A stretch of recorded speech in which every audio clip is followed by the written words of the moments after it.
Hola, mi nombre es Kenny Santiago Bautista Zapata del curso 10.1 Jornada Mañana y estoy en el área técnica de mecánica industrial. Hoy les vengo a presentar mi proyecto, el cual es una prensa para taladro de árbol. El contenido de este video van a ser los siguientes. Primero, les voy a informar sobre mi prensa, para qué sirve y cómo llegué a encontrar este tipo de prensa.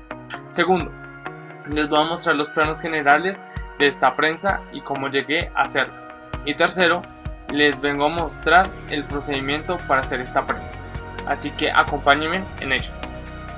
Bueno, empecemos. Yo, para saber cuál tipo de prensa quería, me puse a averiguar cuáles tipos de prensa había, los cuales me llegué a encontrar con una amplia variedad de ellos, las cuales me gustó más la prensa para taladro de árbol. Esta prensa tiene como funcionalidad tener los objetos al momento de taladrar en esta máquina. Esta prensa por lo general suele ser muy pequeña, ya que va a sostener piezas que pueden ser de gran tamaño, de pequeño, pero que va a ir fijada a la base del taladro de árbol, y la base no es muy grande. Este se va a fijar con tornillos que van a tener a los costados.